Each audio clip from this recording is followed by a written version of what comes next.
We're still on the inflation part. Still on the inflation part. So I just want to talk about a couple of things dealing with inflation first.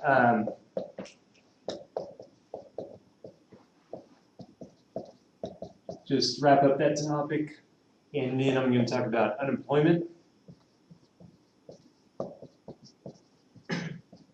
And then other labor market measures.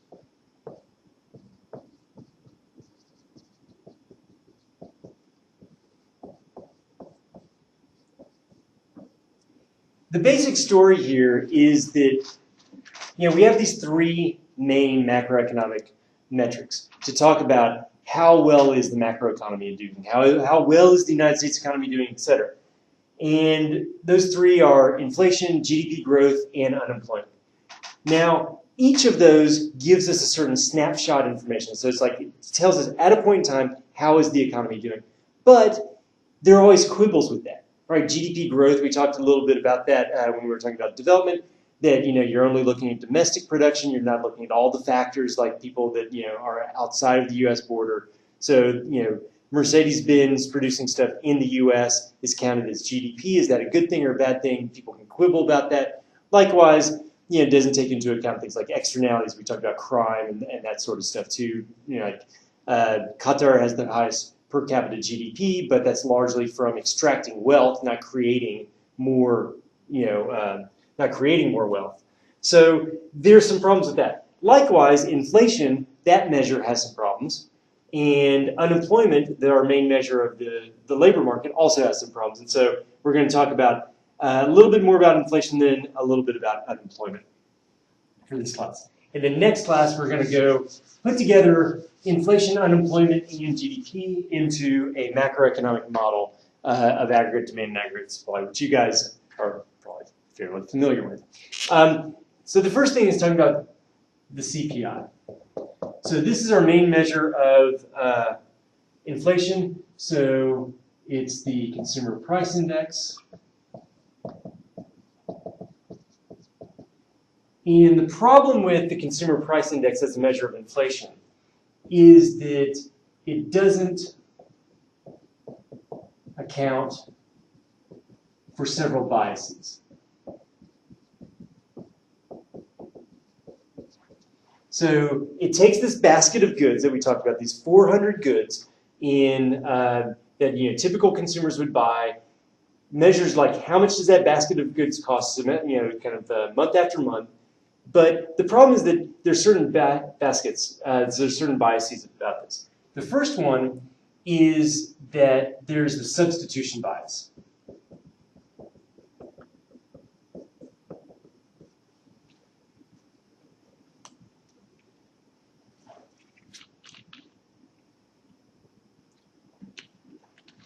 So I'm a big fan of oranges.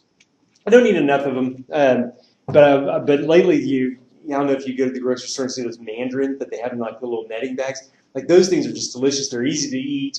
They seem to stay fresh pretty long. So I just love those things. Now, I think there must have been a really good crop this year because they've been in the grocery stores and really cheap for a long time.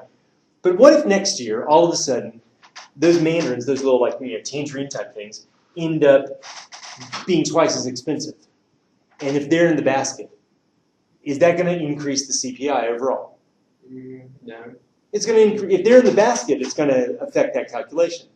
But are you necessarily still going to buy the same number of mandarins or oranges or anything else when the price goes up? No, you react the way that microeconomics assumes you do, which is that as price increases, you buy less of it. The problem is that the CPI is a fixed weight index. So it assumes the same weights regardless of what the prices are. And so if it's a fixed weight index and it has 2 mandarin oranges in there, even when the price increases by 30%, it's still going to have 2 mandarin oranges in that fixed weight basket. And so it's going to overcount inflation because of that substitution bias. Right? Another one of the biases that it has is that it has a technology bias.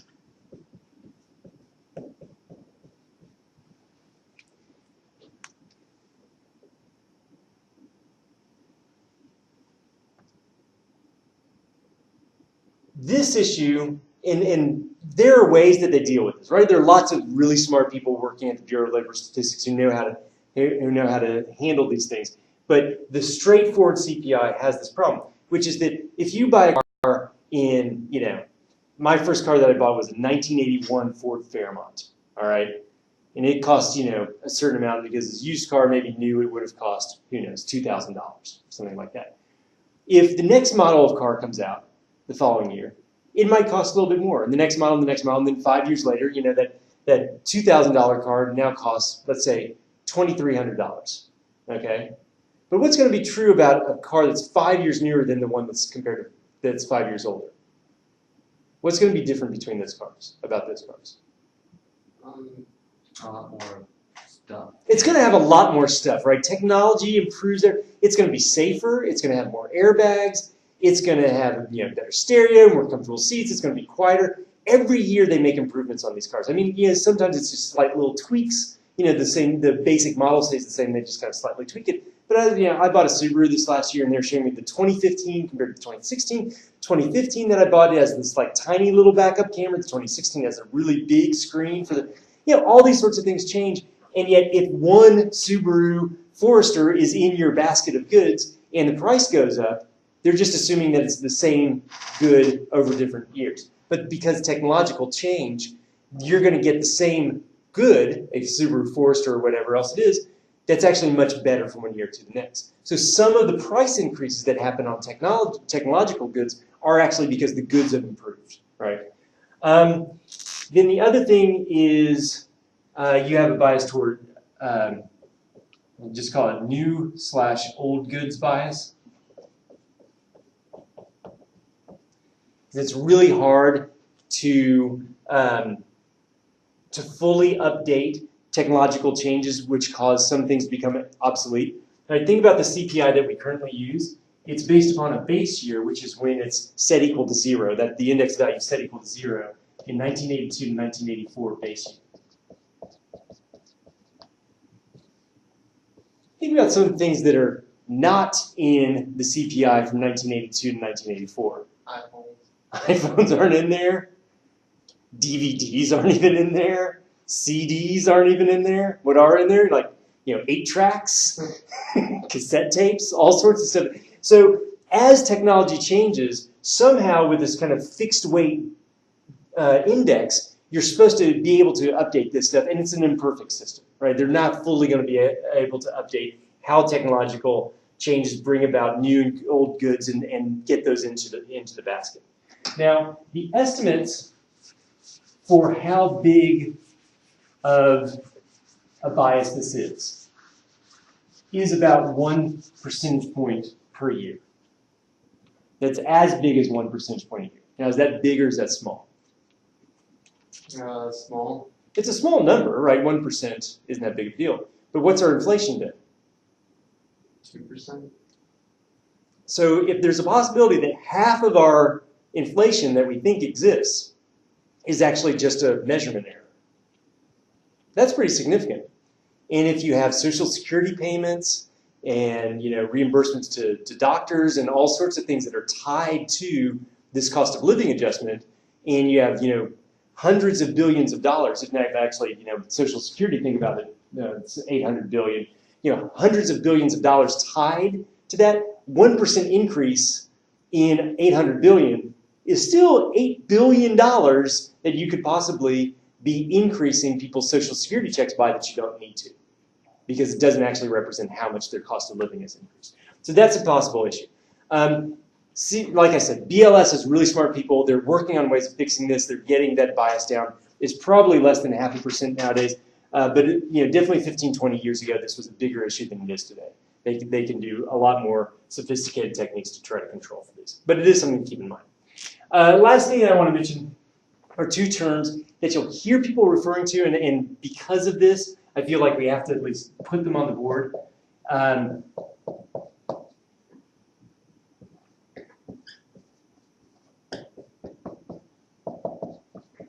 They talk about 2 different kinds of inflation. And this is going to be clear when we introduce the aggregate demand, aggregate supply model. Cost push inflation is inflation that comes about because of an increase in resource costs. Demand pull inflation is an increase that comes about because, that's just that BC, it's because of an increase in aggregate demand. In other words, there's more demand for all goods and services in the economy, and as we know on the micro level, when demand increases, what do we expect to happen? Prices to increase as well. And if the price increase that's coming about in the macro economy is just because people want to buy more stuff, then that's seen as demand pull inflation, while cost push inflation comes about because of an increase in the resource cost. So, for example, an increase in the minimum wage would cause which of these two? If it caused any inflation, we'd probably pin it more on which kind? What was it? An increase in the minimum wage. Or if someone were to say, well, an increase in the minimum wage is going to cause inflation, what kind of inflation would we describe? Demand pull? Well, there might be more demand because people are earning more, but in general, there's not going to be more aggregate income. But it's going to be because firms are having to pay their workers more, they're going to have to push up the price. You know, this is the argument that people make, well, if you make everyone in McDonald's earn $15 an hour, the price of a Big Mac is going to have to go up. That would be an example of cost push inflation. I just seen resource and was thinking like trees and oil. Okay, so any kind of economic resource like labor, capital, or natural resources. You have a question, Eric? Okay. So a couple terms, I don't use those that often, but it seems like every intro textbook does, so I just feel compelled. All right, let's talk a little bit about inflation. Now, as I mentioned last class, of the three, people talk about their, in terms of measures of well-being, that in terms of which one of these three things, economic growth, unemployment, or inflation, affects people most directly and most seriously, people generally focus on unemployment. Right? They don't like rising prices, but they also don't like high unemployment because you fear that you're going to lose your job. That has much more significant impact than having to pay 5 cents more at the gas pump. So unemployment is fairly important. Now, the way that we measure unemployment, so let me just give you first what the current unemployment rate is.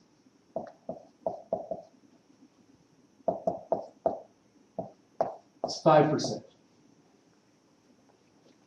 And what that means is that the number that are unemployed divided by the number in the labor force is equal to 0.05, which is equal to 5%. However, the problem with this, okay, that's our technical definition is the number employed divided by the labor force. The problem is that, well, what do we mean by unemployed? Just because you don't have a job, does that mean that technically, according, again, this is a Bureau of Labor Statistics statistic that we use, does that mean that you're technically unemployed? And the answer is no, right? To be unemployed, to one, not work. Two, you have to be looking for work.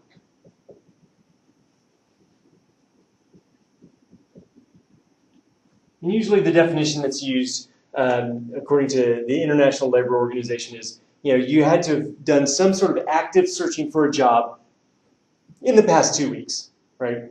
If you decide to stop looking for a job, then you're no longer technically unemployed, because to be unemployed, you have to be not working, but looking for work. There's some other people that you have to remember not count as unemployed. Anyone who's institutionalized, right? So that'd be in a prison, in a mental hospital, anything like that. In the military as well, right? So we don't get the military folks in here. You also have to think about people that are full-time students. Even if you have a full-time job, you're not counted in the unemployed statistics, or you're not counted unemployed because you have a job, but you're not counted in the labor force if you're a full-time student. You're seen as being out of the labor force, that you're focused mostly on your work. Mostly on your schoolwork. Who else wouldn't be included in here? So who's not working and not looking for a job? What other sorts of people? Students or judges? So students would be one, right? People stay at home. So Kids. stay at home, take care of kids, right? So people that specialize in household production is one way to think about that. Primary caregivers for children. Who else? Really rich people. Really rich people. Really rich people. Yeah, I guess they wouldn't be like they would be voluntarily not even unemployed because they're not looking for work. Voluntarily disemployed, right? Usually the really rich people have some sort of like nominal job, like they're like on a board of directors so they're drawing some sort of earnings from somebody.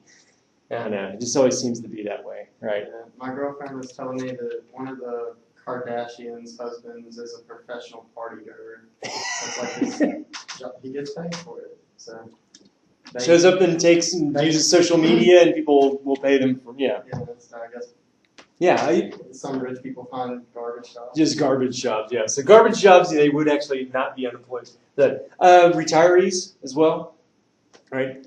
Disabled, right? That's another group that's neither unemployed nor but also not looking for work.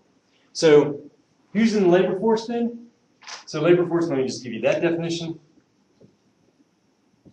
This one's a little bit easier. Those are people that are employed plus the unemployed.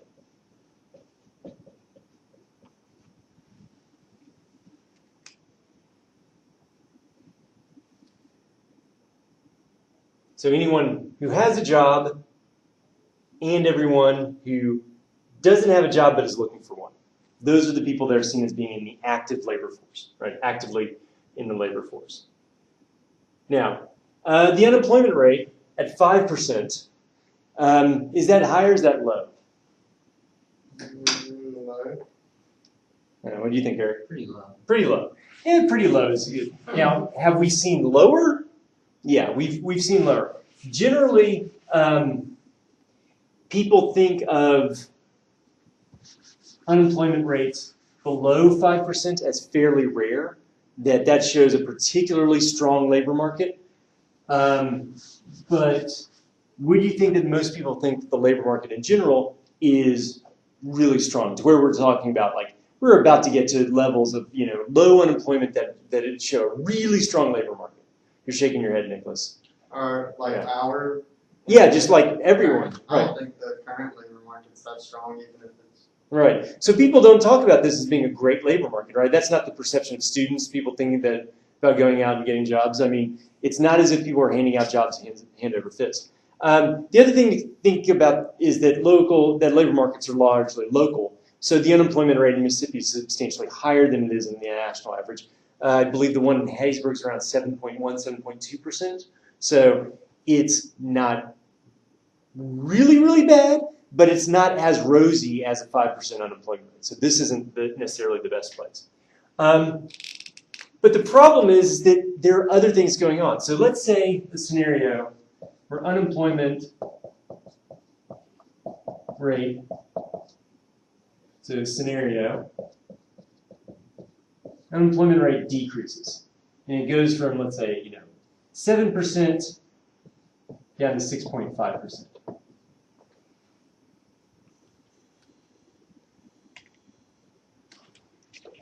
The policy question is that a good thing?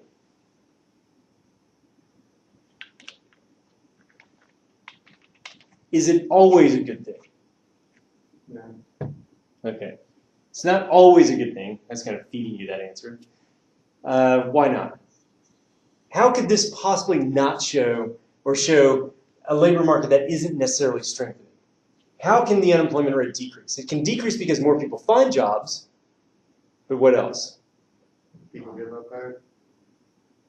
Stop looking for jobs, die. Stop looking for jobs, die. Right? There are lots of reasons why they just drop out of the labor force because they drop dead. Yes, that could be a reason. That is actually you know, there are some historical precedents that you think, well, you know, unemployment's decreased because a lot of people that were unemployed just died. Yeah.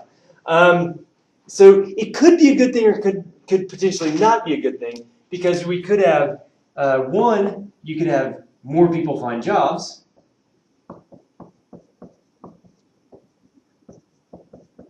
So that'd be, yes, that's a good thing. Or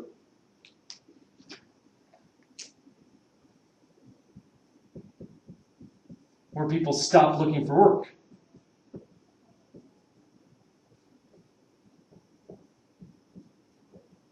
That's definitely a bad thing, right? Because we refer to these people that have stopped looking for work. It's not as if they don't need a job. It's not as if they didn't want one previously. But for whatever reason, they stopped looking for work. Now, usually we describe those workers as being what? What's the term that we have for people that have stopped looking for work because the job market's so bad? You know this? Discouraged workers?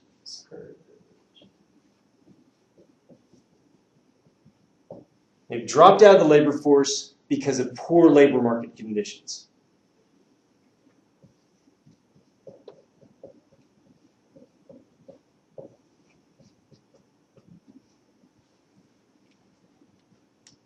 So I put LF there for labor force. So discouraged workers have dropped out of the labor force because of poor labor market conditions, right?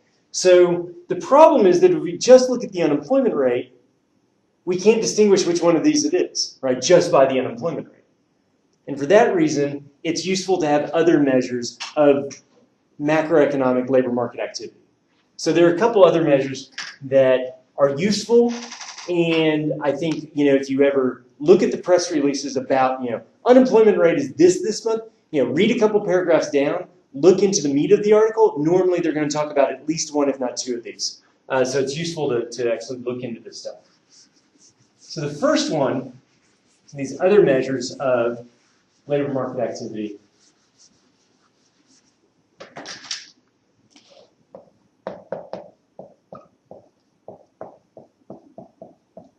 One is the labor force participation rate.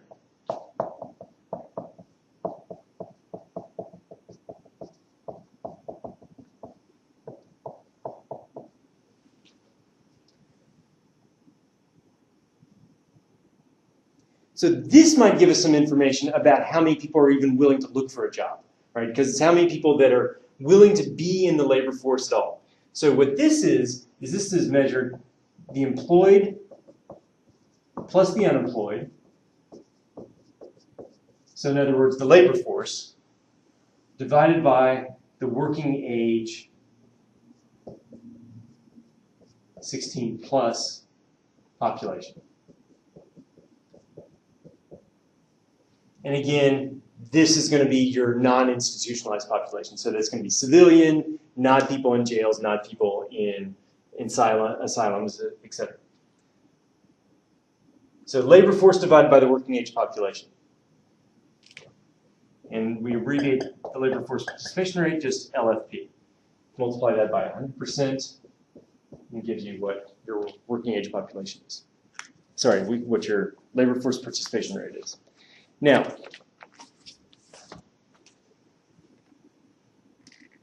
currently, LFP is about 62%, right, overall. These numbers are a little bit old. That's like 2005, 2015. In 2007, it was 66%.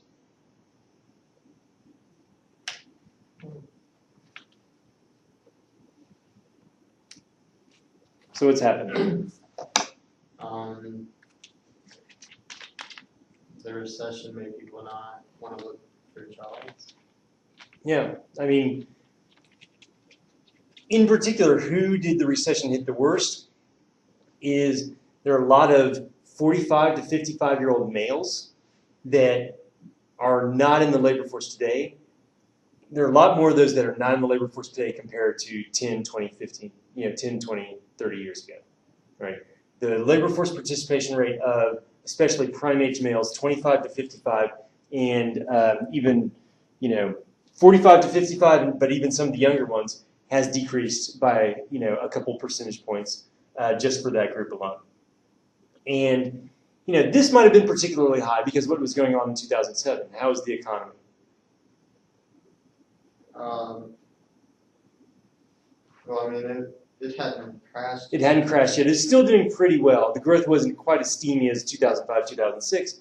But what you get a lot with a boom is that you get a lot of added worker effect as well, right? The economy's so good that people decide to enter the labor force who might have been marginalized, or not marginalized, but might have been on the sidelines. So, for example, students, right?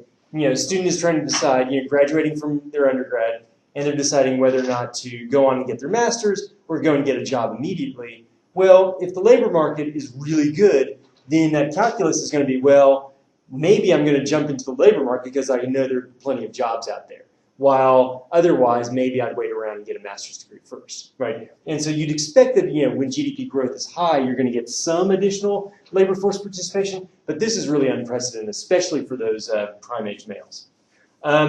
Something to note, though, what do you think this has happened? What has happened for this overall for the United States economy in the last 50, 60 years? What's happened to the labor force participation rate? Imagine it's going down. Overall, it's actually gone up pretty substantially. Now, why is that? Think about who's not in the labor force that you talked about, Eric.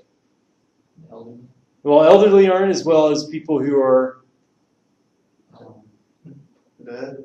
dead. But didn't you also say people that are taking care of kids at home? Stay-at-home moms, right? So as women have increased their labor force participation, the overall rate has increased as well, right?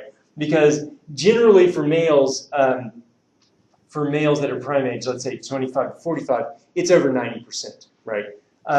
When you start looking at women, then it's closer to 50, 60%, depending upon the particular age group you're looking at, right? All right, so the first one is labor force participation rate. And that's useful because then we can get to that discouraged worker effect, right? If you see the unemployment rate decrease, but the labor force participation rate also decreases, then you think, oh, wait, it's that people are dropping out of the labor force. It's not that people are getting more jobs. The other one that I want to talk about, and this is my favorite one, and this is the one that people don't talk about enough, is employment to population ratio.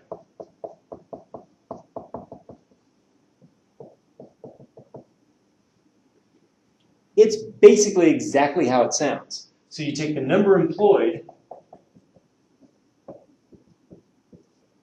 divided by the number in the working age population,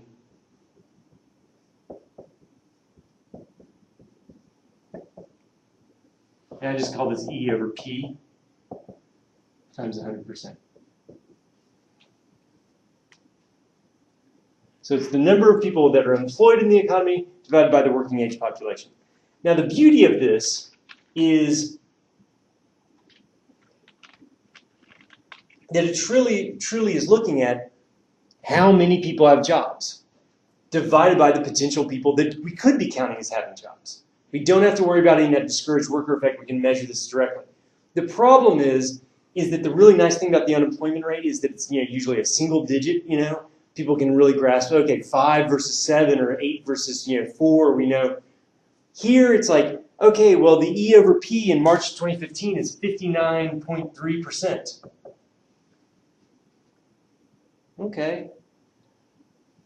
Well, 60% of people that are of working age are getting jobs. Okay. What are the other people doing? Any number of things. Right, they could be unemployed, right? They could be stay-at-home moms. They could be students, right? And so one of the things, like in my research in Qatar, was interesting because at one point you saw that the labor force participation rate for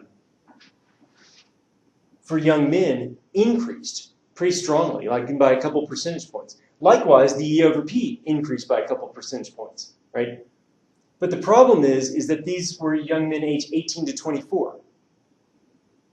What are they not doing if they're working?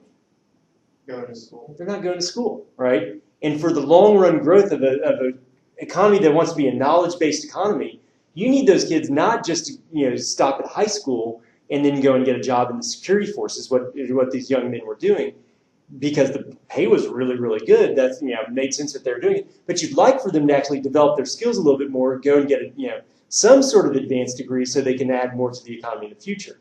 So this idea that the E over P ends up increasing can be a good thing. Yes, more people are working, but depending upon the particular context, you can say, oh, wait, what would they have been doing otherwise? Maybe that would have actually been a better thing, right? Like more disabled people, more people staying home with their kids, those things aren't necessarily reasons to think that that's strong economic activity that you should be encouraging, but going to school, heck yeah. So what a lot of people do, and this is actually a number that I've started using, is looking at the percent that's either not employed and not in school for young people. That's an important number to talk about, right? Because you want all your young people to either be one of two places, right? You either have a job or you're studying so you can get a better job, right? And if you look at those people that are neither active in those two ways, then you get an idea in terms of development, whether or not whether or not the labor market's healthy and what's going on with young people then. So, right. Questions about this stuff? Does the Middle East have like a really, really low labor force participation rate for women? The lowest in the world.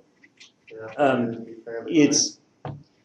It averages about 23%, and every other region in the world averages around 50% for women. So it's a significant outlier.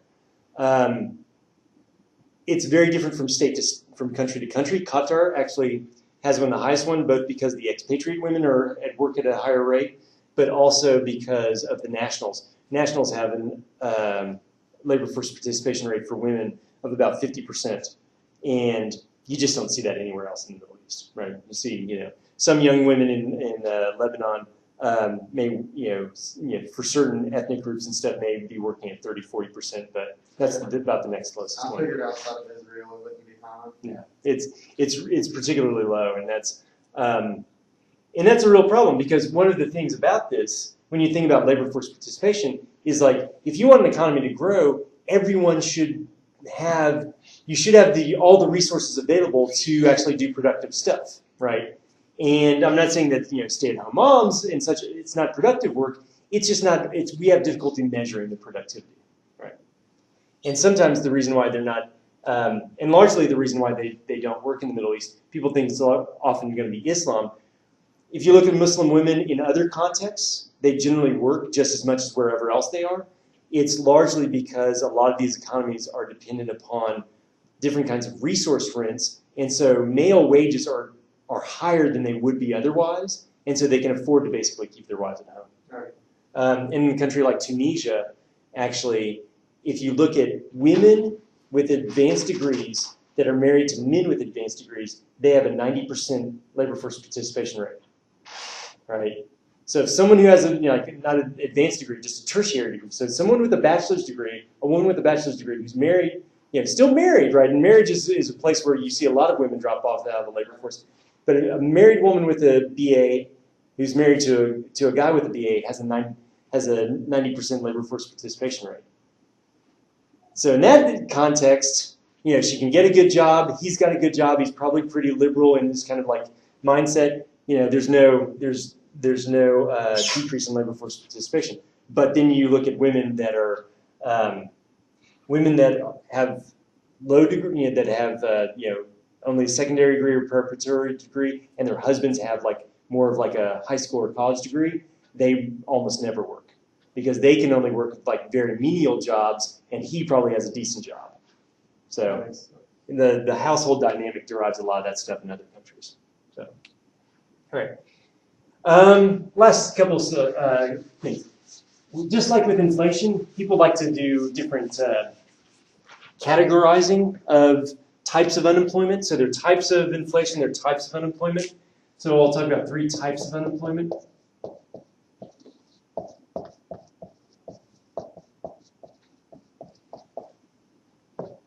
First one is frictional.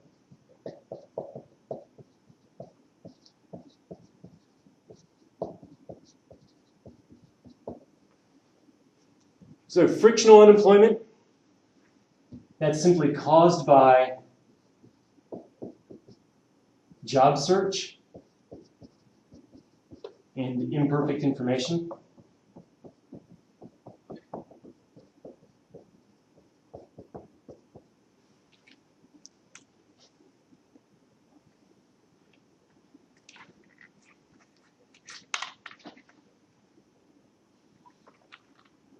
So let's think about this one. Frictional unemployment exists simply because there's not instantaneous perfect information about both job seekers and job vacancies, right? If everyone knew exactly what the job vacancies looked like in terms of what exactly everyone was looking for, and you had all that information perfectly at your hands, and likewise, everyone who's looking for a worker knew all the characteristics of everyone looking for a job, then this wouldn't exist, right? But the problem is that search process takes time and effort, right? To be able to get the match between the vacancy that's out there and the person who's looking for a job. Now, what's interesting is that, is this a bad thing, frictional unemployment? Is it necessarily a bad thing? No, I think so. Right. It could be bad. Like if you think about like Monster and other programs that are supposed to decrease this information gap, right? That close this information gap. Maybe getting rid of some of the frictional unemployment by decreasing the frictions, getting information out there would be a good thing. But part of this is to make sure that, you know, when you're looking for a job, that the vacancy that's out there is a right match for you, and likewise, you're going to be a good worker. At any point in time, we have roughly the same number of vacancies as we have unemployed people, right? So if we lived in a command and control economy, we could just say, guess what? We're not going to have any frictional unemployment. You're just going to work at that job. You're going to work at that job, and instantaneously we get rid of all this, right? But is our economy better because we take some time to find the right job? Yeah, right. You're going to be happier. The employer is going to be happier with what you produce rather than just some random assortment of, job vacancies and people seeking jobs, right? So some of this is necessary, right? It's a cost we should be willing to pay in order to make a better match and to have a more productive environment. But some of it we could hopefully close this information gap. Right? It's amazing how the job search process has changed in the last, even 10 to 15 years. I mean, for academics, it's one thing, but everybody else as well, and this idea that, for entry-level jobs that people are receiving like 1,500 applications and it's all, electronic and such is just very much a different world. Now, granted, I think a lot of jobs are still found via word of mouth and recommendations and all that sort of stuff. So in some ways it hasn't changed because the problem is that information cost is really, really high. And so if you know someone, it's a lot easier to get the job because they know that you're a good worker or someone can recommend you or something like that. Because even interviewing people, looking at the resume, you don't know what kind of work they're doing. The other kind that we have structural unemployment. This comes about from changes in the structure of the economy.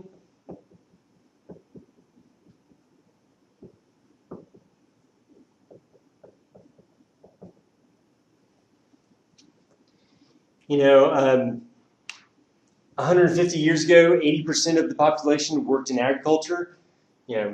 60 years ago, 30% worked in manufacturing, right? All of those numbers are way down, right? We are more than 2/3 service sector economy. 70% of jobs are in the service sector in some broad definition of it. Because of that, as we're making those changes in the structure of the economy, then that's going to cause structural unemployment. This is also going to happen, for example, when we open up to trade, right? Where no longer are we going to be able to have as many jobs in the textile sector when we are now importing most of our textiles from China and other places in Asia. So any sort of trade-induced unemployment is going to be structural unemployment. And the idea is that it's going to take some time to realign people's skills with the nature of the economy. The final kind is cyclical unemployment.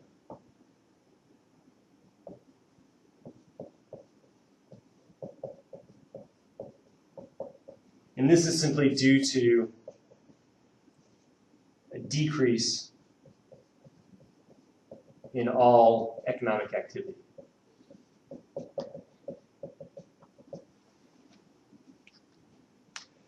Due to a decrease in all economic activity. So there's a business cycle. We go through these cycles of booms and busts. And when the economy slows down, there's going to be generally less demand for all goods and services. And as that happens, people are going to get laid off, and that would be cyclical unemployment. So oftentimes, we can talk about these in terms of like, well, what about policy? Should we try to decrease frictional unemployment? Well, yeah, but only to the degree that we're improving information. Decrease structural unemployment, right? We can do that as well. But we can't stop trying, we can't prevent the structure of the economy from changing, right? Technological change is going to happen.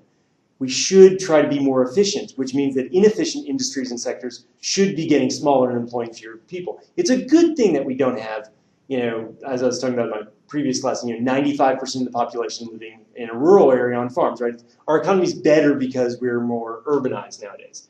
So we shouldn't try to change, stop the change of the structure of the economy. But if we can retrain people quickly, if we can get them in, jobs that are now available, then that would be good to decrease that kind of structural unemployment. And then cyclical unemployment, this is the one that's definitely just clearly a negative thing, right? We would like to continue to have some degree of economic growth without the downturns if we could somehow moderate those business cycles. Maybe someone can make an argument why cyclical unemployment's good. I don't really know of one, but I'm sure some economists came out there. All right. The last thing that I want to talk about, it's a definitional issue as well, is this term that gets us back to the beginning of this chapter as far as how I introduced it. And this is what people often refer to as the natural rate of unemployment.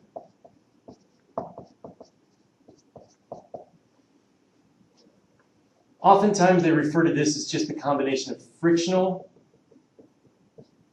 plus structural. In other words, there's no cyclical unemployment here. And the way that we conceptualize this, at least, is to think about this as the rate of unemployment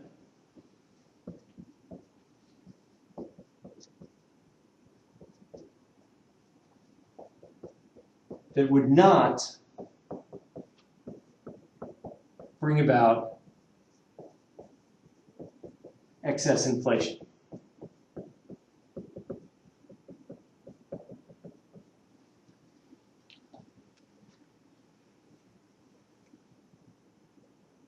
So generally when we think about unemployment, we think about it in terms of the microeconomics of the labor force, or the microeconomics of the job search process.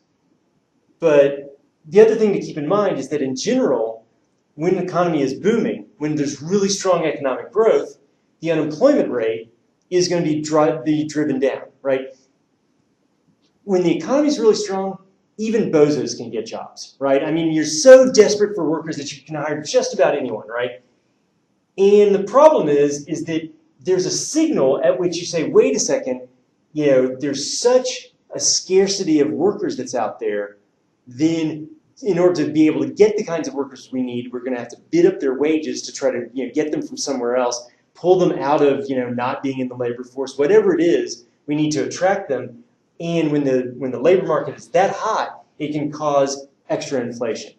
And so the idea from a policy perspective is you want to get the unemployment rate down to its natural rate, but no lower. Because once you get it below the natural rate, then you can cause inflation. So there's this trade-off between inflation and unemployment, and if the worry is that once you push the unemployment rate below the natural rate, you're going to cause inflation. So in that trade-off, this is the sweet spot where you want to stay there and go no lower. So 5%, is that the natural rate? Could we have lower unemployment without causing inflation?